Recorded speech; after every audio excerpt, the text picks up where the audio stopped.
Let's talk about the last moment when there was a deep dispute within church leadership over the succession claims from one president to the next.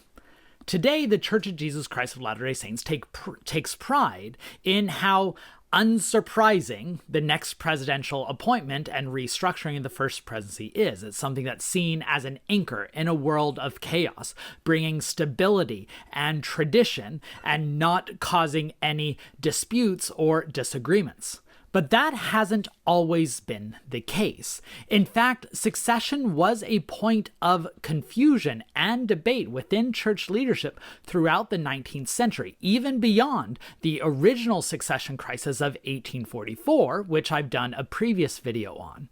But in today's video, I want to talk about the last time there was a dispute within the Quorum of the 12 over who and when there should be a succession to the office of president and a reorganization of the First Presidency. And that took place in the transition between John Taylor to Wilford Woodruff during the 1880s. Those events, going beyond just shaping how the LDS succession story will shape out for the rest of the church's existence up until this point and the new Dallin H. Oaks presidency, that debate also structured a lot in how LDS leadership was imagined, cultivated, and structured, and the authority given to the Quorum of the 12 as a group of leadership. Let's dig in. But first, we need a little bit of context. The LDS First Presidency during the 1880s was John Taylor as president. He had been an apostle since the 1830s, ordained by Joseph Smith, known as a dogged leader who some saw as a bit domineering in his leadership style. He had been president since 1880. As his counselors, he had George Q. Cannon, who had been a counselor in Brigham Young's presidency and had already become the most powerful and influential LDS leader in the 19th century, not named Joseph Smith and Brigham Young. And for the second counselor, he had Joseph F. Smith. He was a son of Hiram Smith being the brother of Joseph Smith. So he came from, the royal Mormon Smith family, the founding family of the faith. And so he was often seen as a leader in training. So in other words, this was a very, very powerful First Presidency, and they were governing during a very tumultuous period for the church, because this was during a time that the U.S. government was trying all they could to stamp out polygamy. That included passing new legislation like the Edmunds Act in 1884 and the Edmunds-Tucker Act in 1887, which criminalized not just polygamous unions, but cohabitation, where if you were just living with multiple women, you could be imprisoned. And this led to thousands of Latter-day Saints being imprisoned and even more going on the run. Maybe I'll do a video in the future on this period known as the Underground. But what this meant for church leadership was a majority of church leadership was on the run as fugitives from justice. There were wanted posters for leaders. Here's the wanted poster for George Q. Cannon and John Taylor. Both Cannon and Taylor were living on the run in the Utah region. Joseph F. Smith was sent on a mission to Hawaii, and all but 4 of the LDS apostles were similarly on the run from justice. Therefore, that made it impossible for many of them to meet frequently. And it's not like the Quorum of the 12 and First Presidency were working very well hand in hand even before the underground moment. The First Presidency largely saw itself as the deliberate body, and the Quorum of the 12 had duties outside of church headquarters, similar to the 1830s, although they had more centralized command than during Joseph Smith's era. You would have apostles who would be serving as stake presidents up in northern Utah or southern Utah, or even overseas in the British missions. You would have them given a number of obligations beyond just overseeing the church, which caused some consternation among the LDS apostles who felt that they were not being consulted enough on the main central issues for the church. So in other words, in the 1880s, there was already tension between the First Presidency and the Quorum of the 12, and those tensions were exacerbated due to the Underground period. By the way, if you enjoy this type of content, make sure you are subscribed to this channel, like and share the videos that you find useful. And if you want to find a way to give back, you can consider becoming a member of this channel, which gives you a few perks like early access to the videos. Every Monday, I try to do these deep dives on particular historical topics. Wednesdays, I connect the past to the present. And then on Fridays, I peel back the curtains to allow you to understand some of the historical work going on, digging behind the scenes of important books and articles in the past, as well as talking with some historians about their works now that are now shaping the historical field. All right, let's get back to the 1880s.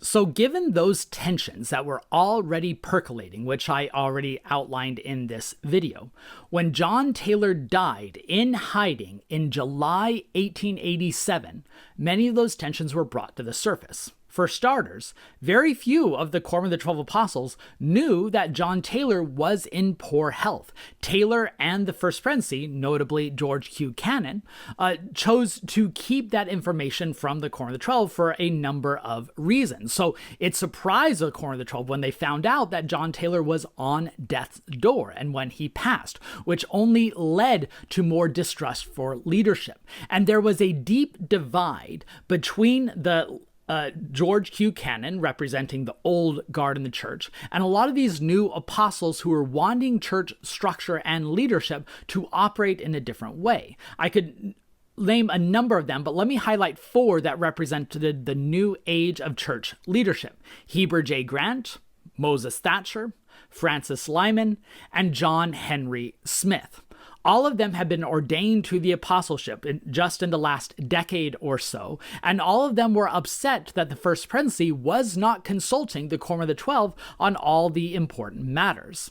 Now, one of the reasons why they were so upset is because when John Taylor became president in 1880, that was as a result of lots of conversations that had taken place among the Quorum of the 12 following the death of Brigham Young. Brigham Young had controlled the church in the minds of LDS apostles, which too much of a strong hand, not consulting other church leaders. And so when Brigham Young died in 1877, many of the Quorum of the 12 did not want to reorganize the First Presidency. They saw the First Presidency as taking too much power and authority away from the Quorum of the 12. And they only agreed after 3 years of intense discussions with John Taylor. They only agreed for John Taylor finally becoming the next president and reorganizing the First Presidency when John Taylor conceded to some of the demands, at least, in principle, allowing the Quorum of the 12 to take more control. But once John Taylor did take control, he did not listen to the Quorum of the 12 as much as these young apostles believed was owed to them. So as a result, the Quorum of the 12 was feeling, look, we're not excited about another First Presidency because the last time we reorganized, you went back on all your promises.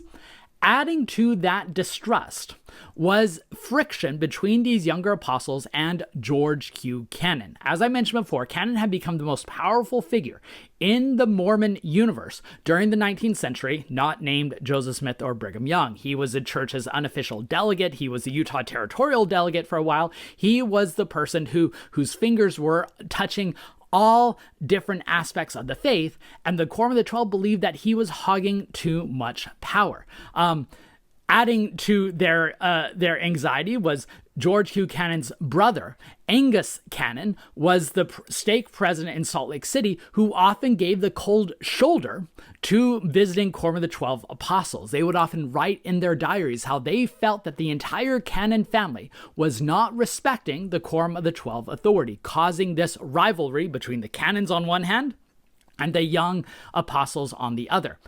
Adding to this chaos was events that took place just the previous year in 1886, when George Q. Cannon's son, John Q. Cannon, returned to Utah. He was seen as the next in line of the powerful Cannon family. He was added to the presiding bishopric. However, it turned out that he was more interested in drinking and gambling as he was in, preaching to the saints. And when it came out that he had an affair, now he was married to a woman named Annie Wells, who was a daughter of Emmeline B. Wells, another prominent family in the faith. And he had an affair with Annie's sister, Louis Wells. And when that affair was found out, it He was excommunicated and publicly disciplined by the Salt Lake City stake president, Angus Cannon, who then tried to curtail all the controversy, and the Quorum of the 12 did not really feel like that whole ordeal was handled well. And Heber J. Grant, who was married to Louis and Annie's sister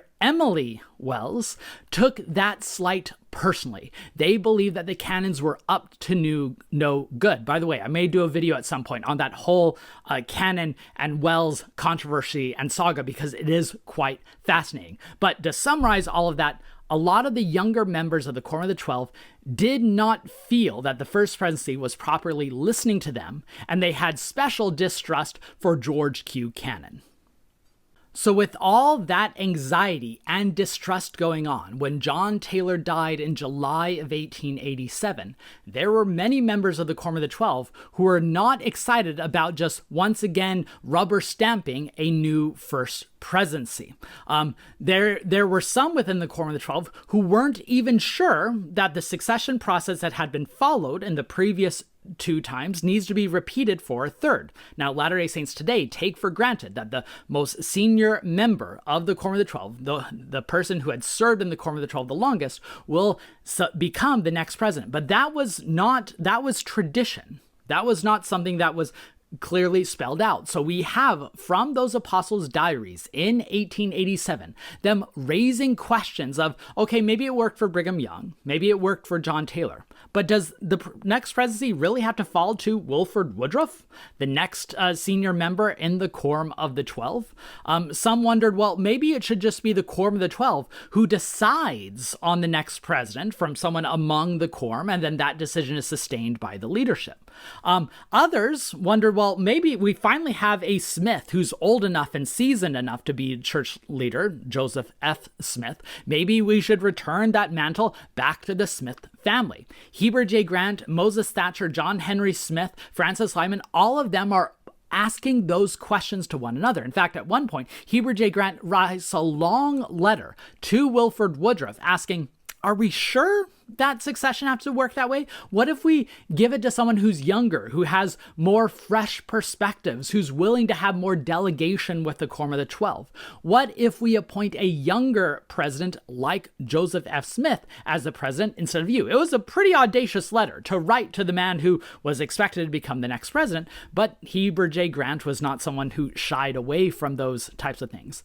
Behind all of those suggestions was a distrust that if it went to Wilford Woodruff would retain George Q. Cannon as a counselor in the First Presidency, and the same cycle of problems would repeat itself. So before the Quorum of the 12 met for the first time after John Taylor's death, Heber J. Grant and Moses Thatcher met with each other and strategized, how can we oppose the inevitable resumption of George Q. Cannon's leadership?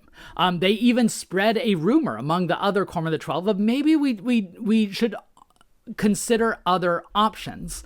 And at one point in this private meeting before the broader Quorum of the 12 meeting, Heber J. Grant said this on George Q. Cannon, quote, "There is no limit to his ambition."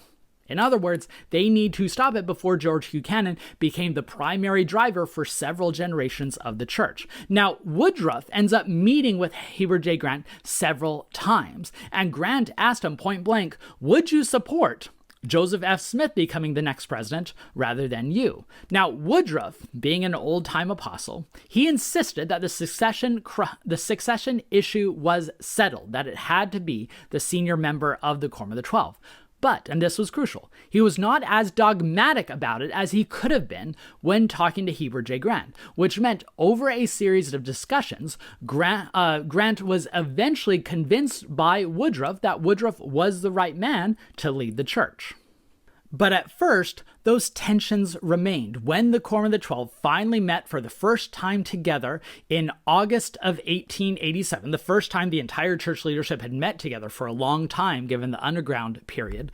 Wilford Woodruff did his best to try to calm the unease. He explicitly told them, I am not interested in reorganizing the First Presidency now or maybe for a little bit. I want to have an open conversation. He had felt the pressure from Heber J. Grant and others that the status quo was not going to work. And with that opening, the Quorum of the 12, especially the younger members, launched into George Buchanan, accusing him of trying to perform a coup in the church, for taking too much authority from the Quorum of the 12, for getting the church involved in risky business and legal matters. In other words, leading the church astray.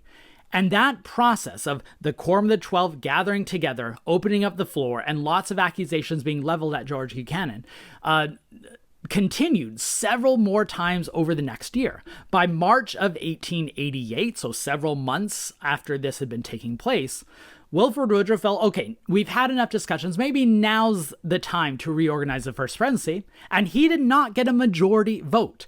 Think about that. Now that the Quorum of the 12 is known for only taking unanimity in its actions, no being disputes among the Quorum of the 12, Wilford Woodruff, the presiding member of the Quorum of the 12, moved in March of 1888 to restructure the First Presidency and did not get a majority of votes. Instead, they wanted to continue talking, and it was not getting better. After one of these tense meetings, Wilford Woodruff left and wrote in his voluminous diary he had never seen such bitterness within the Quorum of the 12 since the fighting in Kirtland back in 1837. And that's saying something.